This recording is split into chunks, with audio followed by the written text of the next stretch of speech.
Saudara yang dikasihi Tuhan, ya kita boleh belajar firman Tuhan meskipun sekarang ini udaranya mendung, enak tidur ya. Tapi bersyukur saya, saudara-saudara masih mau bangun, semangat untuk belajar firman ya. Kita akan ucapkan dulu Matius 7 ayatnya yang ke-21. Ya, 2, 3. Matius 7 ayat 21, tujuan hidupku melakukan kehendak Bapa. Mari saudara kita berdiri sekali lagi, angkat Alkitab kita. Yuk 2, 3. Aku percaya Alkitab adalah firman Tuhan. Ketika aku membaca, mendengar, melakukannya, aku pasti berbahagia. Puji Tuhan. Pada kesempatan pagi ini kita akan belajar firman Tuhan dengan judul arti dari mengandalkan Tuhan. Ya, arti dari mengandalkan Tuhan. Saudara, kata mengandalkan Tuhan tentu saja tidak asing bagi kita semua ya. Saya mau tanya, saudara boleh jawab sesuai dengan pengertian saudara. Saudara suka mengandalkan Tuhan? Hah? Saudara suka mengandalkan Tuhan? Nah, apa sih mengandalkan Tuhan? Berharap apa itu? Berharap apa, Hen?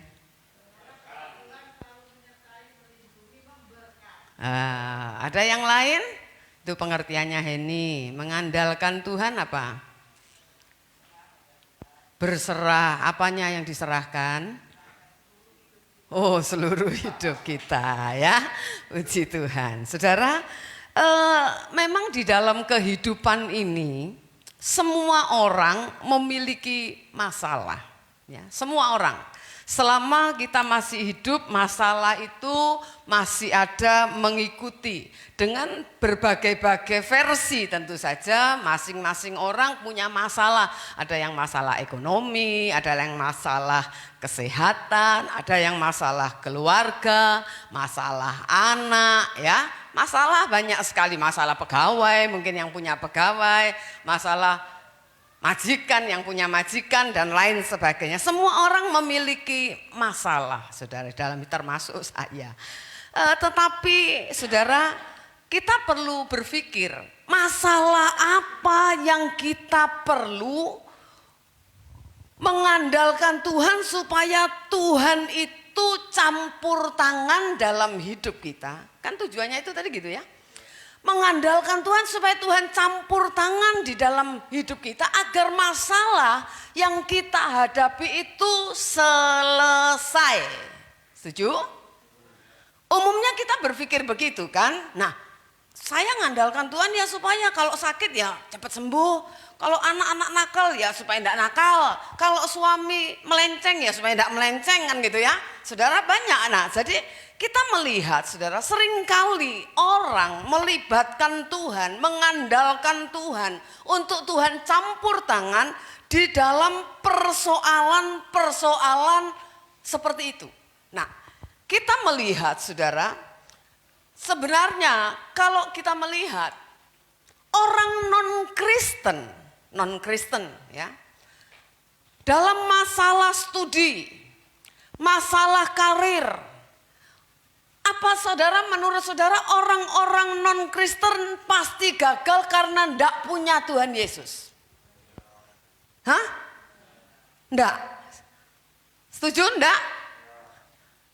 Orang non-Kristen bisa sukses, bisa jadi juara kelas, bisa jadi pejabat negara, pejabat tinggi bahkan ya, pejabat tinggi negara tanpa Tuhan Yesus. Nah, sekarang pertanyaannya, kalau mereka bisa sukses, bisa jadi juara, bisa punya kedudukan yang tinggi, bisa berhasil tanpa Tuhan Yesus, kenapa saudara harus libatkan Tuhan Yesus untuk urusan itu?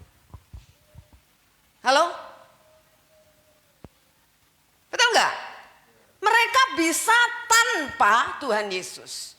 Tetapi orang Kristen mau sukses, mau jadi juara, mau jadi pejabat tinggi, harus Tuhan campur tangan. Bingung kan kita ya? Ini piye ini maksudnya? Karena seringkali orang Kristen mengandalkan Tuhan untuk hal-hal itu. Mereka non-Kristen, banyak konglomerat non-Kristen. Halo? Banyak miliarder non-Kristen di dunia ini. Banyak nggak? Banyak sekali saudara. Bahkan mereka juga bisa mengatasi masalah-masalah yang mereka hadapi tanpa minta tolong kepada Tuhan Yesus. Betul ya? Nah, kita akan belajar supaya kita akan selalu belajar firman supaya tujuannya pola pikir ini loh berubah. Ya, ayo kita lihat mana Ibu Marlin ya, enggak apa-apa sudah. Masih dalam perjalanan. Matius pasal 19. Jangan ditutup, dikasih pita. Matius 19. Ya, Alkitabnya dikasih pita ya, dikasih tanda. Cieni tolong ditolong itu Matius 19. Dikasih tanda. Karena saya akan buka ayat-ayat di situ ya. Saya enggak banyak buka-buka yang lain. Ayat-ayat itu saudara kasih tanda, Cici, kasih tanda kertas atau pitanya Alkitab. Pitanya Alkitab nanti supaya kalau buka lagi nggak repot, ya. Apa kertas ya kena. Alkitab kan ada pitanya ya, nggak ada. Ya itu, guys, itu nanti tinggal narik jadi, ya. Saudara, Matius 19 ayat yang ke-16 dan ayat yang ke-17. Matius 19. Semua kasih tanda Alkitabnya, jangan nanti kelamaan ya. Saudara, ayo, makasih. Matius 19 ayat 16 sampai 17. Ada seorang datang kepada Tuhan Yesus dan berkata, "Guru, perbuatan baik apakah yang harus kuperbuat untuk memperoleh hidup yang kekal?" Jawab Tuhan Yesus, "Apakah sebabnya engkau bertanya kepadaku tentang apa yang baik? Hanya satu yang baik, tapi jikalau engkau ingin masuk ke dalam hidup, turutilah segala perintah Allah." Nah, firman Allah katakan ada seorang datang kepada Tuhan Yesus dan berkata, tentunya bertanya ini ya, "Guru, perbuatan baik apa yang harus aku perbuat untuk aku ini memperoleh hidup yang kekal?" Dengan kata lain, supaya hidupku ini berkualitas. Kemudian ayat 17, Tuhan Yesus menjawab, "Apa sebabnya engkau bertanya kepadaku tentang apa yang baik? Hanya satu yang baik. Tetapi jikalau engkau ingin masuk ke dalam hidup, turutilah segala perintah Allah." Ya, saudara. Oh, sorry. Ya. Saudara, orang ini menginginkan gimana caranya dapat hidup yang kekal katanya. Hidup kekal itu hidup yang berkualitas. Kemudian Tuhan Yesus menjawab, menunjukkan kepada dia, kalau kamu, karena dia zaman itu kan ini orang Yahudi ya, orang Yahudi pasti.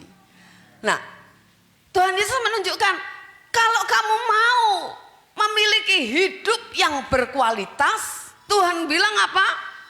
Turuti segala perintah Allah. Dengan kata lain, turuti hukum Taurat. Nanti hidupmu bisa berkualitas. Hidupmu bisa berkualitas ya. Coba kita lihat lagi ayat yang berikutnya 18 dan 19. Saudara ikuti ya. Matius 19 ayat 18 dan 19. Kata orang itu kepadanya, "Perintah yang mana?" Kata Tuhan Yesus, "Jangan membunuh, jangan berzina, jangan mencuri, jangan mengucapkan saksi dusta, hormatilah ayahmu dan ibumu, dan kasihilah sesamamu manusia seperti dirimu sendiri." Nah, Kalau saudara baca ayat itu, itu hubungan dengan siapa? Hubungan dengan siapa? Saudara perhatikan ayat 18, 19, hubungan dengan siapa? Sesama. Jadi dengan kata lain, kalau kamu mau jadi orang yang baik, orang yang berkualitas, hubungan dengan sesama ini harus jaga. Dikatakan hormati, ya, jangan membunuh, jangan berzina, jangan mencuri, jangan mengucapkan saksi dusta, hormati ayahmu dan ibumu, dan kasihilah sesamamu manusia seperti dirimu sendiri. Itu kerjakan dulu. Itu harus kamu kerjakan. Ya. Itu kan hukum Taurat, Saudara. Ya, 6 hukum. Ya, dari 5 sampai ke bawah, Saudara. Nah, kita perhatikan juga selanjutnya ayat 20.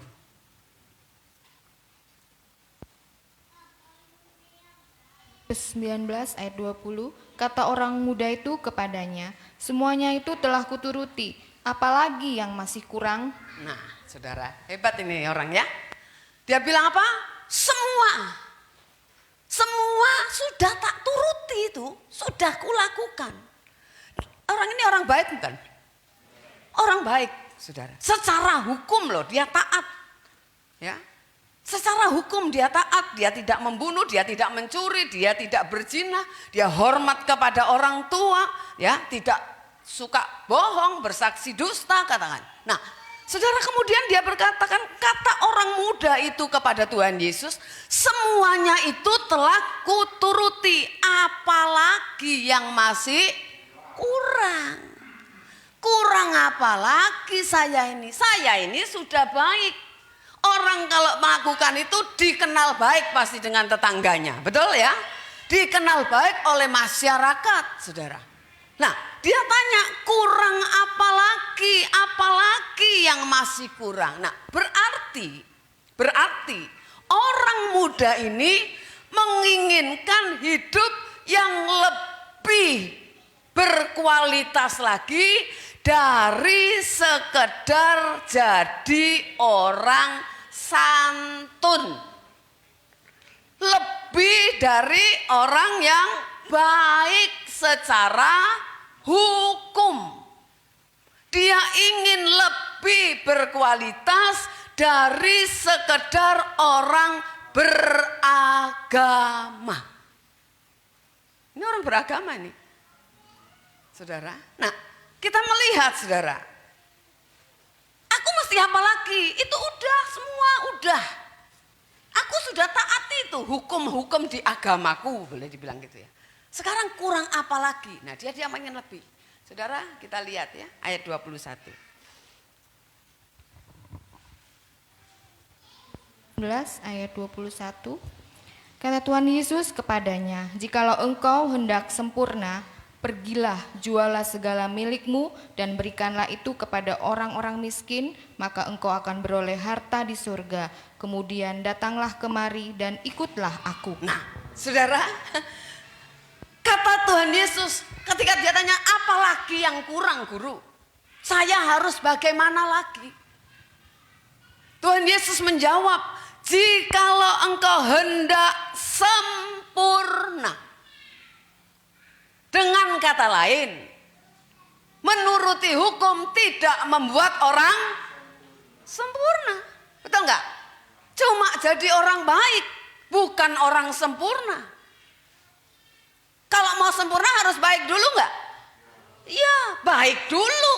Baru meningkat jadi orang yang sempurna. Tuhan berkata, oh kalau kamu mau jadi sempurna, ada. Kalau kamu mau masuk kawasan sempurna, maka Tuhan Yesus berkata, pergi, jual seluruh hartamu, ya. Jual seluruh milikmu, berikan kepada, itu harganya. Jadi dia harus bayar harganya. Kalau mau sempurna itu ada harganya.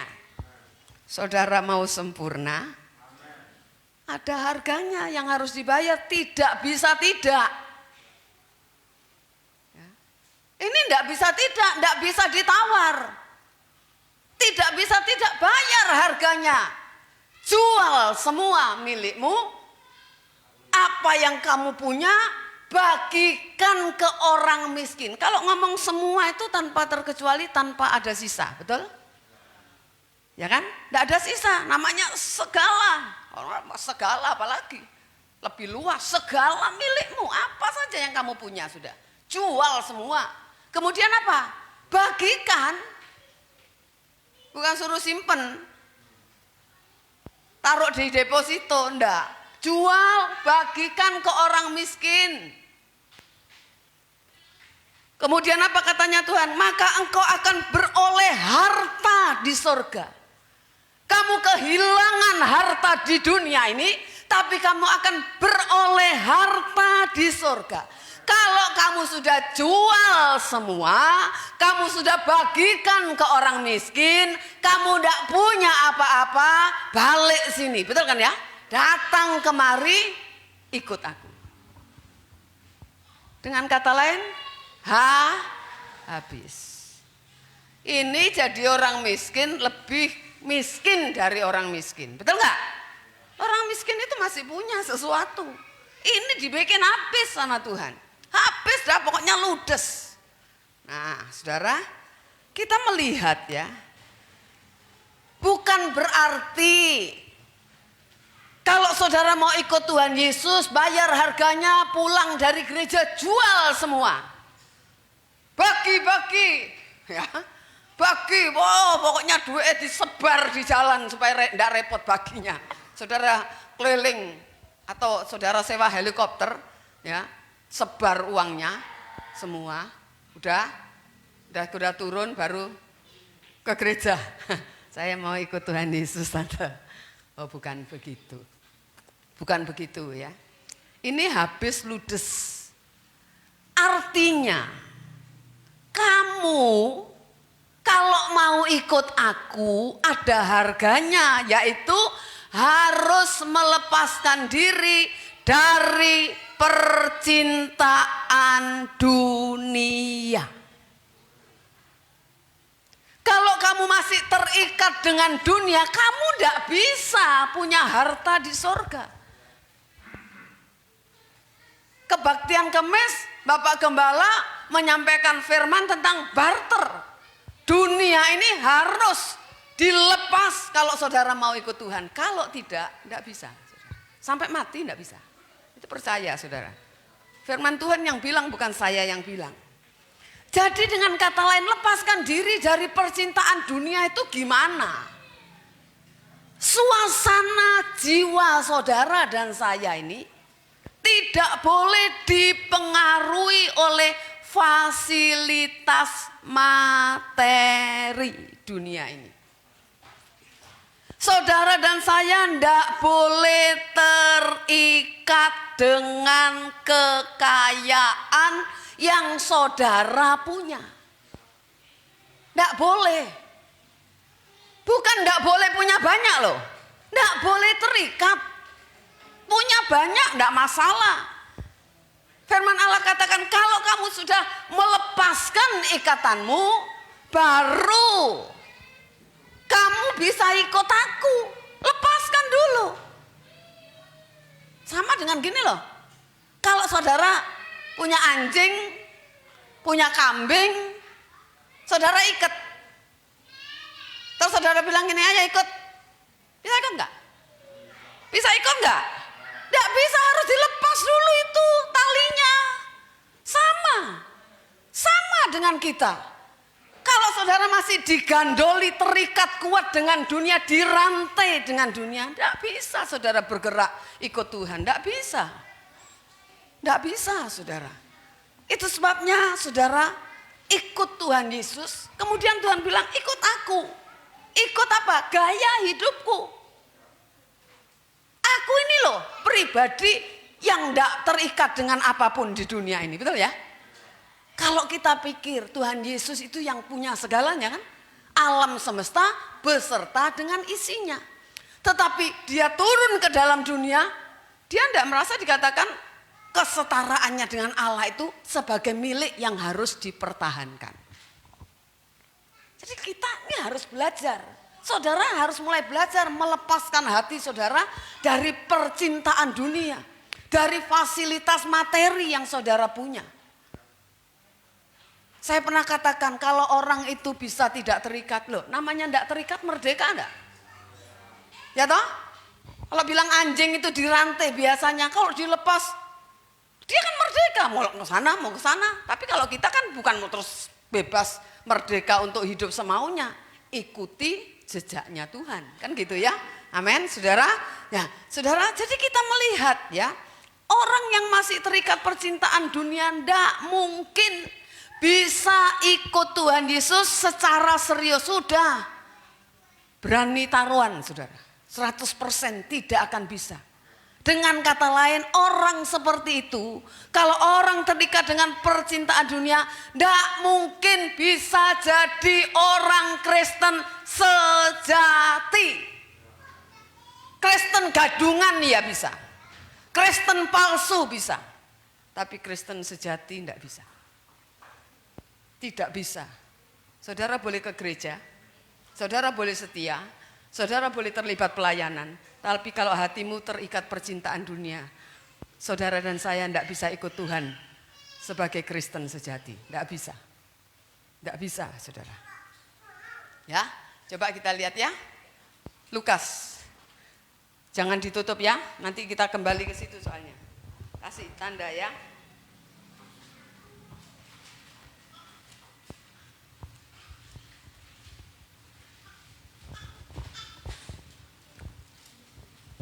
Lukas 14. Lukas 14 ayat 33. Demikian pula lah tiap-tiap orang di antara kamu yang tidak melepaskan dirinya dari segala miliknya tidak dapat menjadi muridku. Bisa bilang amin? Bukan saya yang ngomong, Alkitab yang ngomong. Dan ini perkataan Tuhan Yesus ini. Demikian pula lah tiap-tiap orang di antara kamu. Berarti tidak semua. Kalau yang berani melepaskan bisa jadi murid.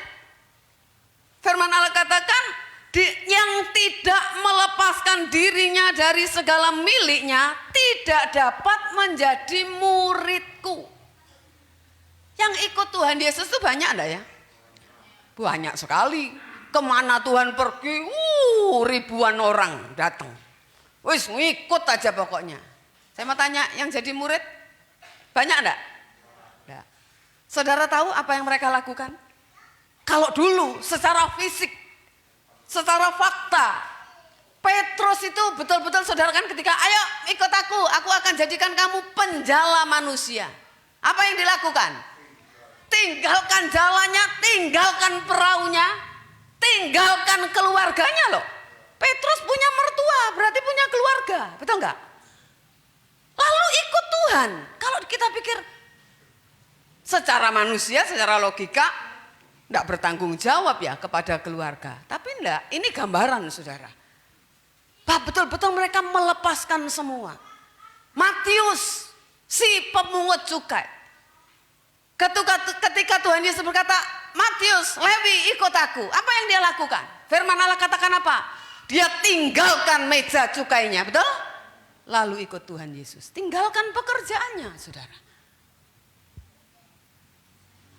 Bukan saudara saya suruh tinggalkan pekerjaan loh. Jangan terikat. Kalau saudara terikat, saudara tidak bisa jadi Kristen sungguhan. Tidak bisa. Kristen gadungan bisa. Kristen palsu bisa. Kristen murni tidak bisa, saudara. Ya, tidak melepas tidak bisa jadi murid. Kalau ngomong jadi murid ini sudah spesifik, betul nggak? Spesifik, saudara. Lingkupnya lebih kecil kan? Jadi murid, tidak semua orang yang mendengar firman yang Yesus sampaikan atau yang Tuhan Yesus sampaikan mereka jadi murid, enggak kan? Enggak semua, saudara. Enggak semua mereka disebut murid. Ya. Mungkin boleh penggemar, ngefan, ya toh? Saudara, banyak hal alasan mereka ya, mau mendengar firman. Coba Matius 22. Matius 22 ayatnya yang ke-14.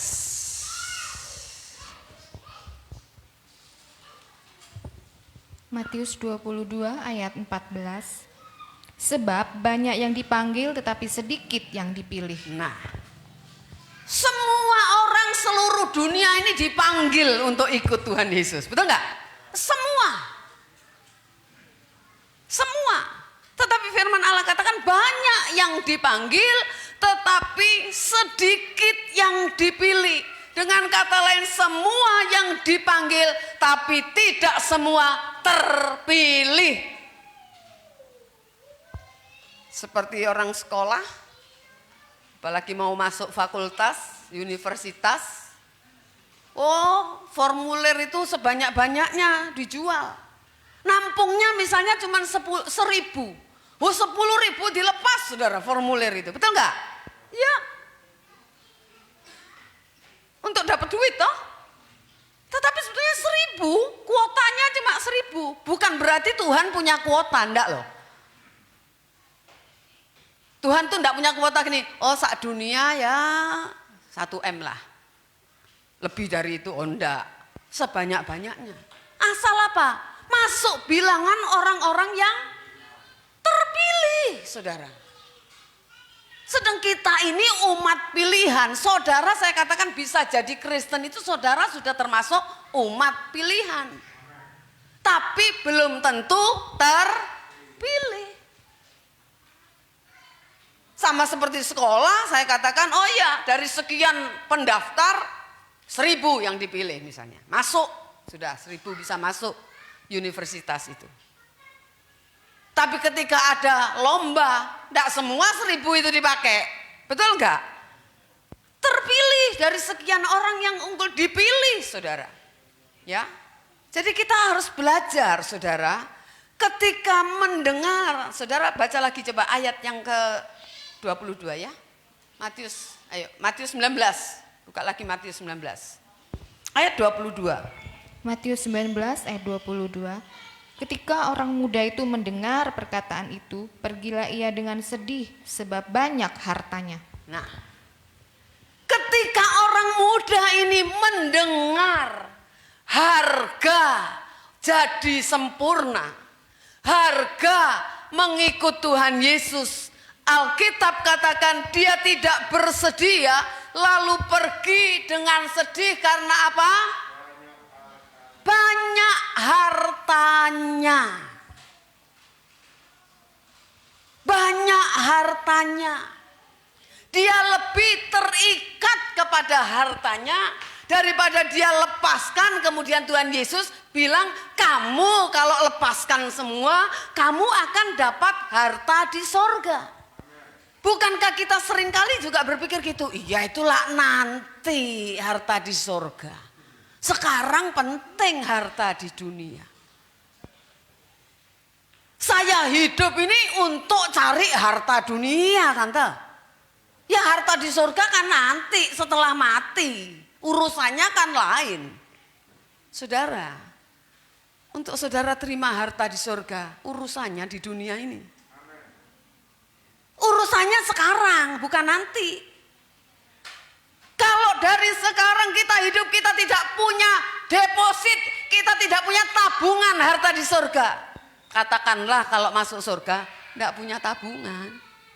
Dan orang tidak punya tabungan, saya percaya tidak masuk surga. Betul nggak? Tidak punya harta di surga. Saudara, jadi kita melihat, dia lebih senang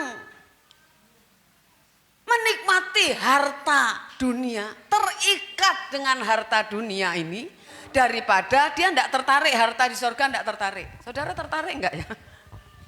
Saudara tertarik enggak? Pernah mikir enggak? Aku ini di surga punya tabungan enggak ya? Enggak pernah mikir kan? Yang saudara pikirkan tabungan di BCA biro ya? Tabungan di BNI biro ya sekarang? Menipis apa menebal? Itu aja yang saudara pikirin kan? Saudara enggak pernah mikirin di surga menipis apa menebal. Enggak pernah dipikir. Fair kan? Fakta rata kan? Ya betul. Kalau nipis saudara sudah bingung dah. Betul enggak? Tapi hartamu di surga nipis saudara enggak pernah bingung. Bahkan enggak punya saudara enggak pernah bingung. Itu loh, ayo pola pikir kita ini mesti dirubah saudara. Selamat itu enggak mudah. Kesempatan untuk selamat itu gratis. Semua orang mau selamat, oke, kata Tuhan. Siapa saja. Tapi untuk selamat harus ada harga yang dibayar. Enggak bisa tidak. Enggak bisa tidak, saudara ya. Ayo kita lihat lagi.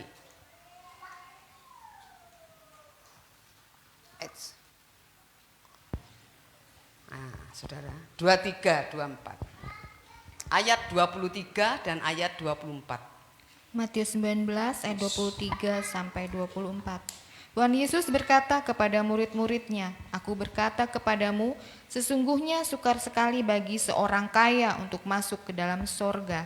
Sekali lagi, kerajaan sorga. Sekali lagi aku berkata kepadamu, lebih mudah seekor unta masuk melalui lubang jarum daripada seorang kaya masuk ke dalam kerajaan Allah. Lah, saudara, ini yang mengerikan ini. Saudara.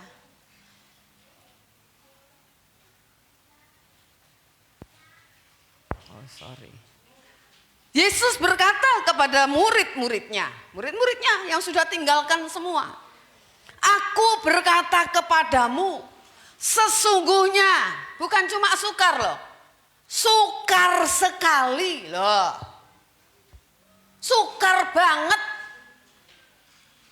Sulit sekali bagi seorang kaya untuk masuk ke dalam kerajaan sorga.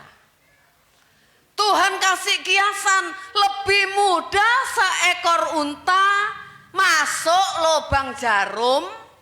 Loh, angel toh. Itu kalau ngomong lubang jarum sungguhan kecil banget, untanya tak berapa. Tapi rupanya di Israel itu ada pintu yang disebut lubang jarum. Kapan-kapan kita dengar ya khotbah tentang itu. Saudara, itu masuk misalnya unta itu lah gede ya.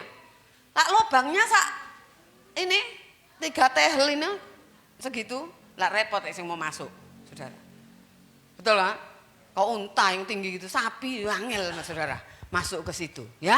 Nah, dikatakan itu loh. Lebih mudah makanya katanya Tuhan. Itu kan angel ya, sulit ya, sukar ya. Tapi gampangan unta masuk lubang jarum daripada orang kaya masuk kerajaan sorga. Loh, saudara. Saudara, kenapa? Saya katakan tuh di situ tuh. Kalau orang kaya itu banyak yang digenggam. Semakin saudara kaya, semakin banyak yang saudara pegang.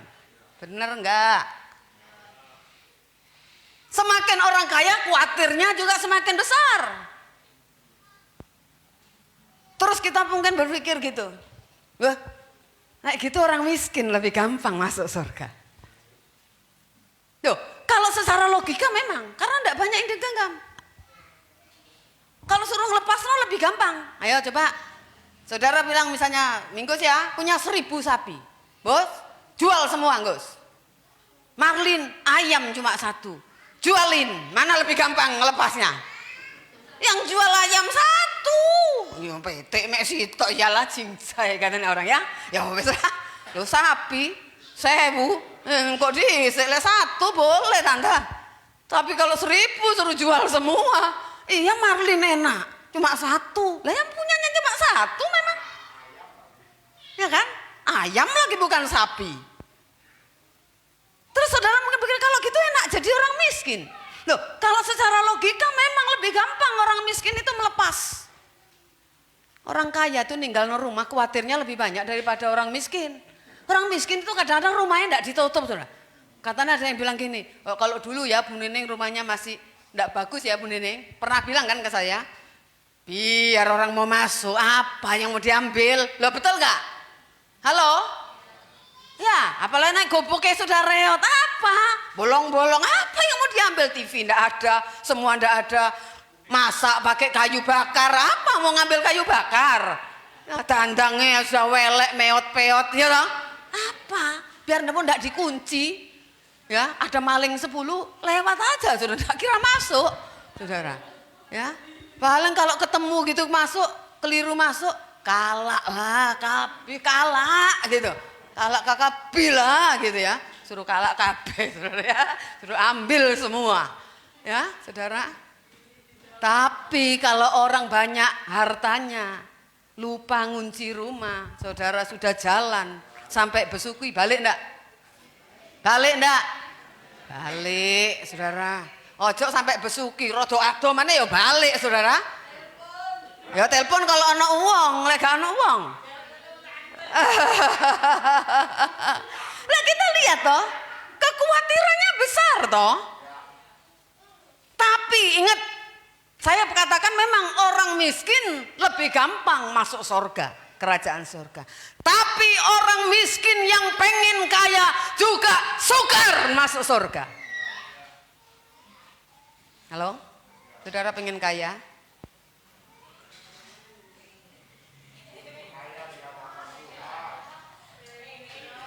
Apa ndak boleh tante iki mosok GPDI Ebenezer kongkon melarat kabeh? Tujuan kaya apa? Kalau saudara tujuan kaya untuk menikmati dunia ini, supaya aku bisa jalan-jalan ke Jepang, ke Eropa, kuliner, makanan yang wah saya bisa beli. Kalau ada duit, apa yang tidak bisa kita beli? Halo? Helikopter juga bisa beli, saudara. Ya kan? Jet kita juga bisa beli kalau punya duit. Wow, kita kan yang saya kirim tuh, bayangin. Gambarnya Tuhan Yesus, lukisan Tuhan Yesus yang katanya cuma 65 kali 44, lah cilik sih 65 kali 44. Tapi dibeli oleh pangeran Arab dengan harga hampir 7 triliun. Gak kewen orang kakean duit, betul gak? Loh iya loh, gambar lukisan 7 triliun. Rupanya kita ndak tahu, kok 7 triliun, 7 M aja kita ndak pernah lihat. 700 juta aku durung tahun delok duit sakmono akeh saudara. Ya, mak liak paling oke ro saya. Ya toh. Saudara, saudara bukan ndak boleh kaya, tapi apa tujuan saudara kaya? Kalau saudara berkata, Tuhan, aku ini loh mau berbuat ini untuk Tuhan, aku ndak punya uang, aku mau kaya karena aku mau melayani Tuhan. Gak popo, saudara. Tidak bikin saudara masuk neraka. Saya mau menolong orang Tuhan. Tapi kalau tambah sugih tambah gini saudara. Tambah suret, tambah seret. Calon masuk neraka.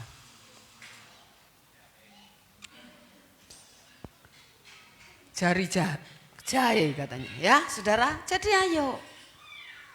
Saudara harus milih. Mulai sekarang harus milih. Saudara itu mau dituai dunia atau dituai Tuhan? Saudara milih. Saudara kalau mati mau dijemput malaikat apa mau dijemput gendruwo?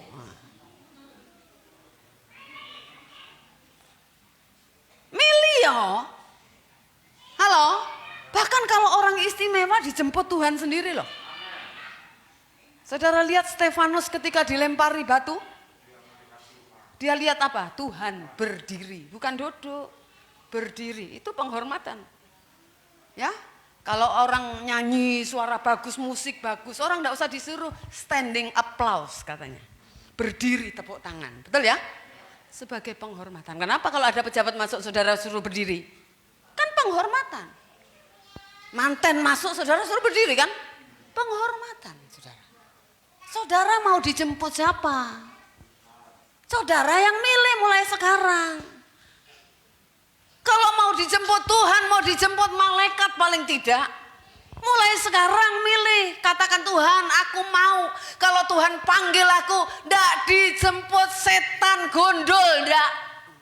Tapi dijemput malaikat. Amin. Amin.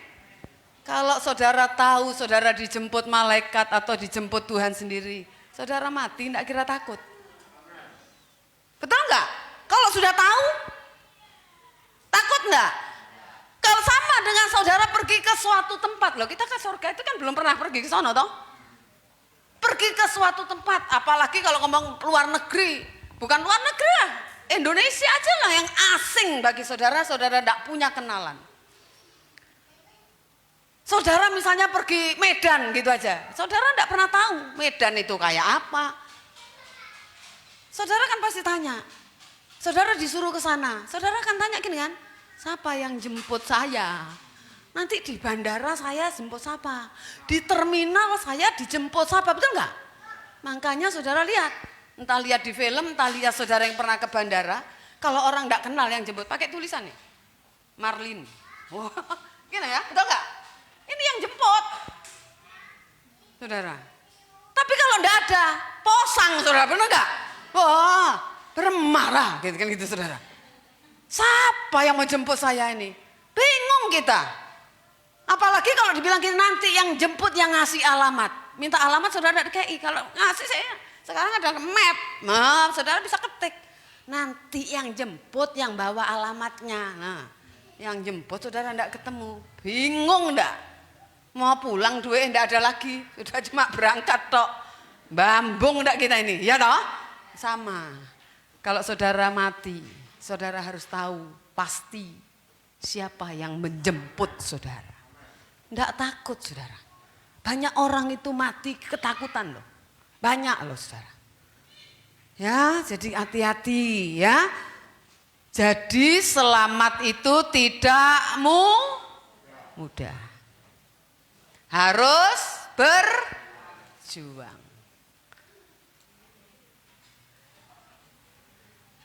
Ayat 25 dan 26 dari Matius 19. Matius 19 ayat 25 sampai 26.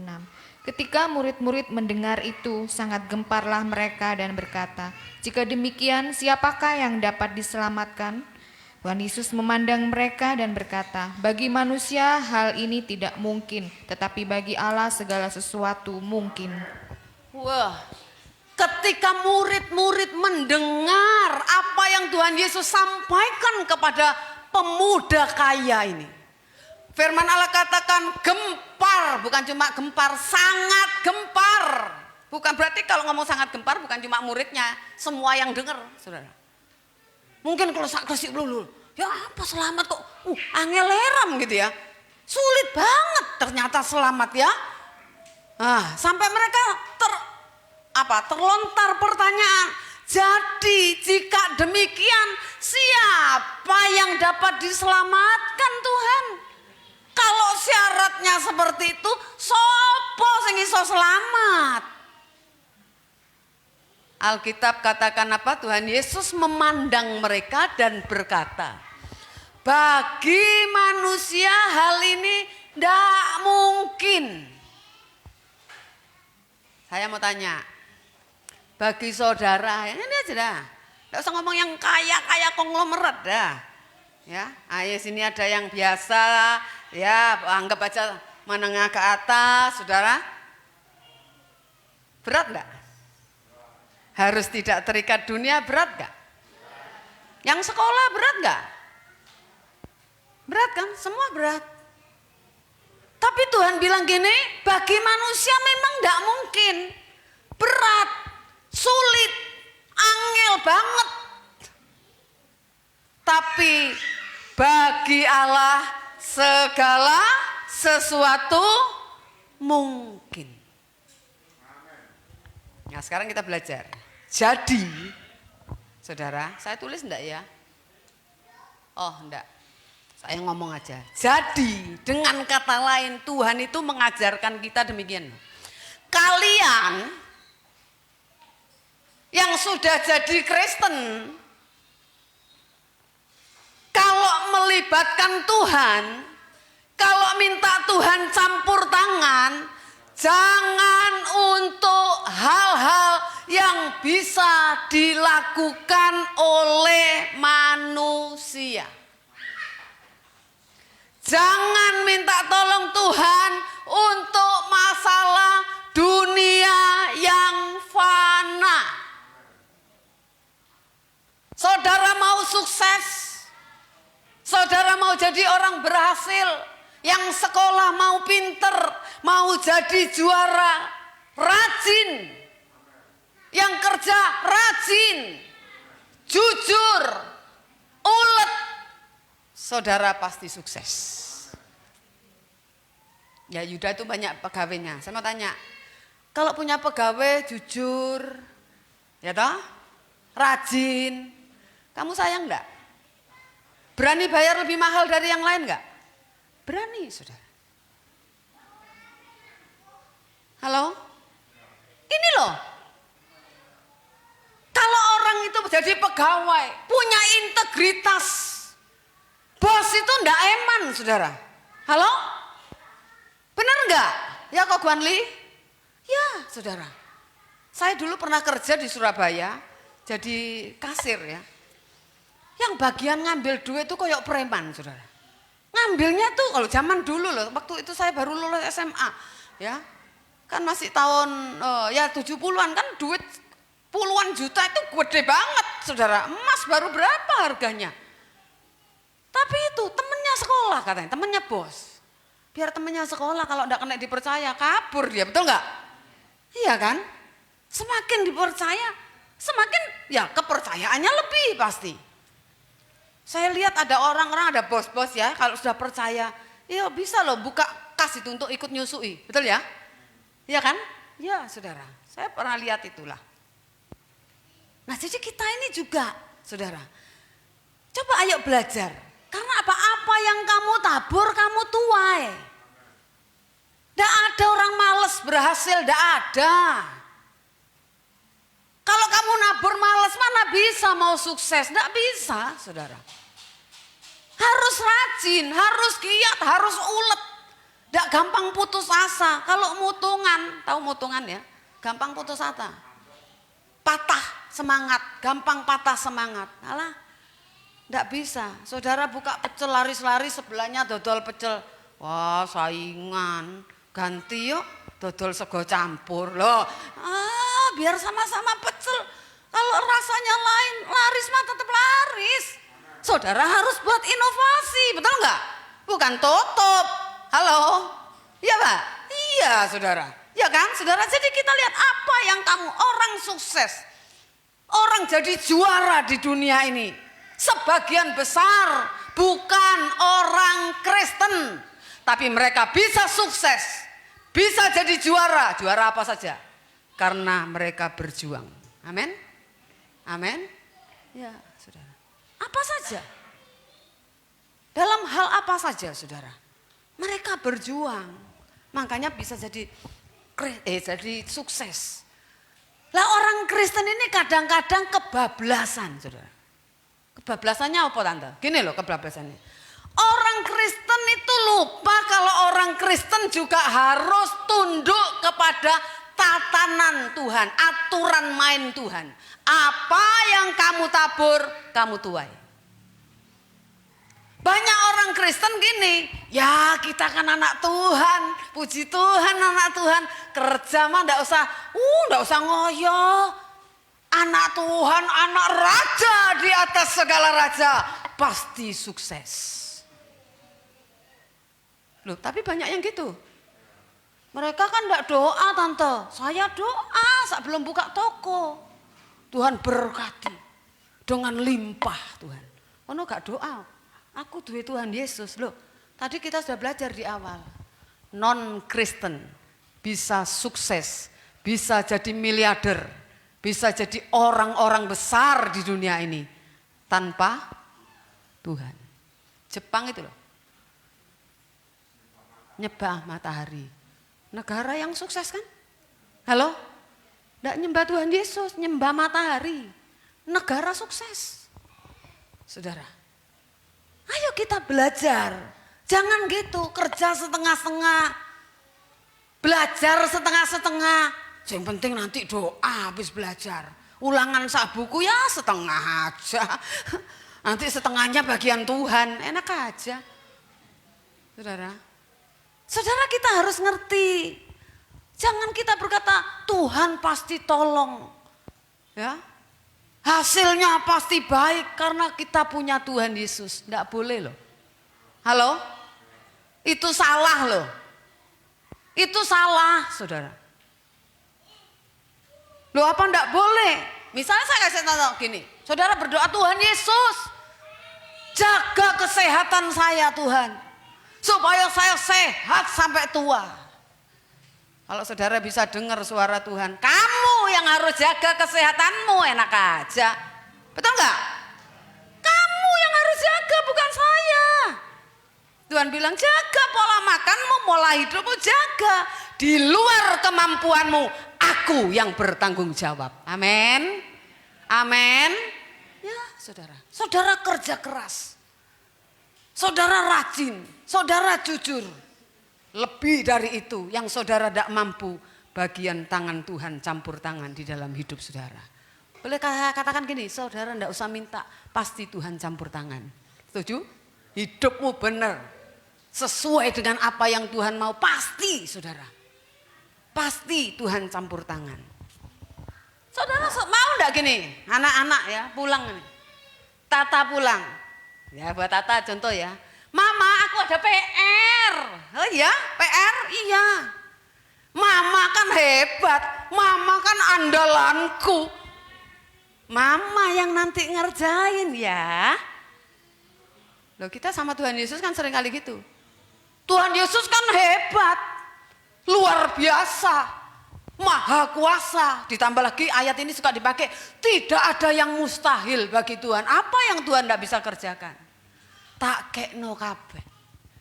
Terus kon tenguk. Lah kok enak? Saudara? Ya. Saudara, banyak orang Kristen itu masalah-masalah fana, dikit-dikit minta tolong Tuhan. Aleman, itu kalau anak aleman, ya toh, didik ma, tolong ma, tolong ma, tolong ma. Nah. Kalau udah gede, diapain Hen? Dibentak sama saudara, betul nggak? Kerjain dulu. Kalau kamu nggak bisa, baru minta tolong mama, betul nggak? Sama, bukan kita nggak boleh minta tolong Tuhan. Kerjain dulu apa yang kamu tidak sanggup, bagianku nolong kamu. Amin. Amin. Ya saudara, kerjakan. Jadi kalau bagian kita kerjakan, jangan suka nyuruh Tuhan. Tuhan itu bukan kacung kita. Halo? Kita kok jadi bosnya, Tuhan kacungnya. Betul enggak? Saudara buka toko, Tuhan jagai tokoku. Ya apa sih? Saudara pergi, Tuhan jagai rumahku. Loh jadi herder, nanti jadi satpam. Ya toh? Loh kok enak men saudara? Saudara apa-apa, Tuhan jagai aku. Jagai terus saya. Kayak babysitter itu. Loh, saya lihat ya, babysitter dah. Saudara punya babysitter, jagain ya. Itu kalau masih kecil, betul gak? Ditotno terus, takut jatuh. Tapi lek sudah sak tata ndak butuh babysitter. Ya, babysitter ndak apa-apa, ya. Ya betul enggak? Saudara juga, kita mesti belajar saudara, jangan suka nyuruh Tuhan. Jangan jadi kanak-kanak terus, Kristennya itu jangan kanak-kanak terus. Apa ndak boleh lapor? Oh boleh, seperti anak tadi, Ma ada PR, oh iya. Tidak apa-apa dah, ada PR, mama tidak jadi pergi, kamu kerjain PR dulu, nanti habis PR selesai kita pergi. Loh, kan tidak apa-apa lapor, Tuhan saya punya bisnis ini. Ya toh, nanti yang aku tidak bisa Tuhan tolong ya, tidak apa-apa, boleh. Bukan tidak boleh doa gitu saudara. Lapor boleh tapi jangan suruh Tuhan menyelesaikan persoalanmu. Halo? Orang tidak punya pacar, pengen kawin nih sudah, mau cari jodoh. Jangan gini, Tuhan turunkan dari langit. Joko Tarub apa saudara, ya toh? Ya golek punya konco, betul nggak? Nanti tanya Tuhan juga, bagiannya Tuhan saudara kan nggak ngerti. Ini mulutnya tok manis apa hatinya bosok kan gitu, ya kan? Betul nggak? Saudara nggak bisa tahu kan? Nah itu bagiannya Tuhan saudara tanya. Jangan sampai saudara sudah menikah, saudara lihat mulutnya bosok, saat hati-hatinya bosok kabeh. Wis mbuak dah. Ya kan? Saudara, jadi kita ayo saudara. Tetapi soal fana, lakukan bagianmu. Yang saudara tidak bisa lakukan, tanggung jawab Tuhan. Seperti saya pernah katakan ini, yang seleb nih, yang seleb. Jemur bagiannya kita toh. Halo? Saudara boleh tahu doa Tuhan, kalau boleh hujan ya. Saudara tidak bisa menghentikan hujan, itu bagiannya Tuhan. Halo? Itu loh yang saya maksud. Nek udan jangan gini, ringkesno ya Tuhan, enak aja. Ringkesno dewek.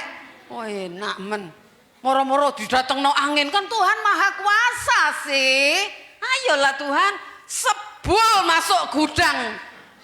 Saya mau tanya, Tuhan bisa lakukan itu enggak ya? Lo bisa, ojo ngomong enggak bisa. Tapi Tuhan enggak mau. Enak aja. Sebulan dewek jajal sampai ndomble lah gak mari-mari kan. Ya saudara, jadi kita ingat ya. Nah, tetapi soal hidup suci, soal ikut Tuhan, soal jadi sempurna, kekuatan manusia tidak akan mampu tanpa Tuhan. Saudara, saya mau tanya, faktanya kita berdoa Tuhan saya mau hidup suci. Yang ngamuan Tuhan saya mau sabar.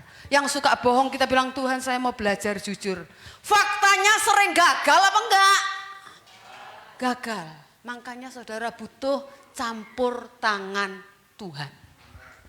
Untuk urusan itu saudara harus minta tolong Tuhan.